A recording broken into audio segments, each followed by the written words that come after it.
Puluhan orang yang mengatasnamakan Pergerakan Mahasiswa Kecamatan Batabual atau Pemkat Senin siang gelar aksi demo di kantor Gubernur Maluku terkait rencana pembangunan jalan lintas Kecamatan Batabual dan status PLN Kecamatan Batabual. Dalam aksi tersebut, para pendemo mempertanyakan janji Bupati Buru untuk merealisasikan pembangunan jalan dan PLN di Kecamatan Batabual yang hingga saat ini belum juga direalisasikan. Ramli Pandewa, selaku koordinator aksi kepada DMS Media Group mengatakan, aksi yang dilakukan ini untuk menuntut Bupati Buru Ramli Umasugi menepati janjinya jika terpilih sebagai Bupati, maka dalam masa kerja 100 hari menyelesaikan pengerjaan jalan lintas termasuk pembangunan PLN di Kecamatan Batabual. Demo juga ditunjukkan kepada pemerintah provinsi, dalam hal ini Gubernur Maluku, agar segera menyelesaikan proyek pembangunan jalan Batabual Wayapo dengan panjang kurang lebih 200 km di mana penganggarannya lewat APBD Provinsi Maluku. Masyarakat Batabual selama 18 tahun kurang mendapatkan sentuhan pembangunan oleh pemerintah Kabupaten Buru. Oleh karena itu, selaku mahasiswa mereka meminta adanya keadilan dari pemerintah untuk diperhatikan.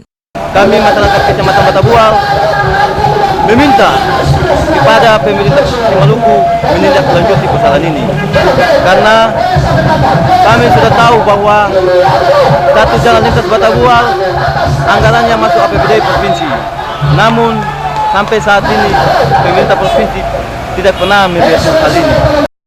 Para mahasiswa dalam aksi yang digelar sempat bersitegang dengan mendorong pintu besi untuk memaksa para petugas membuka pintu gerbang sehingga mereka bisa memasuki kompleks kantor Gubernur Maluku dalam menyampaikan aksi mereka secara langsung ke pelaksana tugas Gubernur Maluku. Kepolisian dari Polres Ambon juga terlihat melakukan pengawalan saat aksi demo berjalan.